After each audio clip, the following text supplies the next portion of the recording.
Lawmakers finally approved the $3.5 trillion budget plan, paving the way for Democrats to pass legislation that expands the social safety net. The House voted on a rule that advanced both the budget deal and a $1 trillion bipartisan infrastructure bill. Democrats have outlined the main categories they plan to invest in with this resolution, and that's infrastructure, jobs, families, climate, and health care.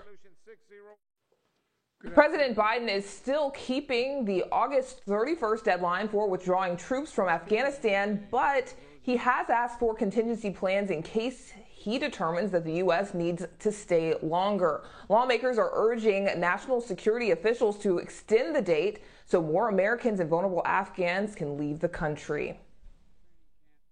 We've all watched the devastating frenzy play out at the Kabul airport. Thousands of evacuees are arriving at the U.S. Ramstein Air Base, and that's in Germany.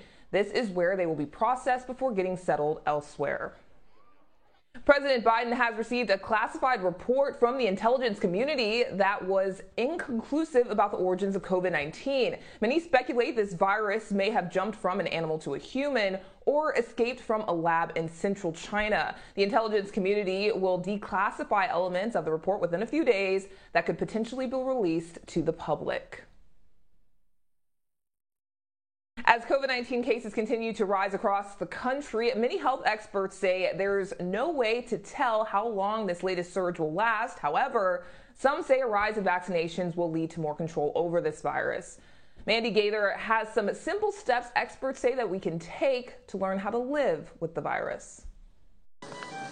The virus that causes COVID-19 isn't going anywhere anytime soon. But with the recent full FDA approval of Pfizer's COVID-19 vaccine, vaccinations are on the rise. If we can get through this winter and get really the majority, overwhelming majority of the 90 million people who have not been vaccinated, I hope we could start to get some good control in the spring of 2022. Some U.S. health experts believe the virus will end up being seasonal, like a cold or flu, and we must learn to coexist with the coronavirus. It changes, just like the weather does. There may be times you need to pull out an umbrella. There's times that you don't go inside certain places. The first thing experts say we need to do, get as many people as possible vaccinated and mask up. They say the Delta variant has been shown to exist in the nose and upper throat of those infected, vaccinated or not, in almost equal amounts. As school mask debates continue, some parts of the country are already struggling with quarantines and temporary closures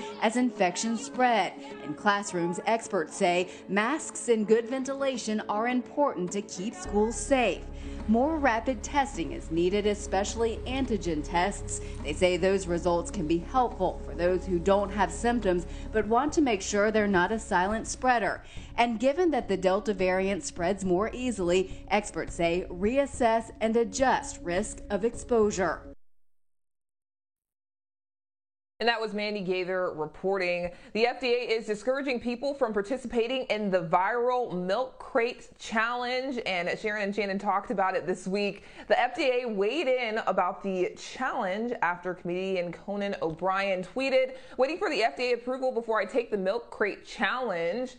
The agency warns emergency rooms are already overloaded due to COVID-19 cases, and you can get seriously hurt trying this challenge.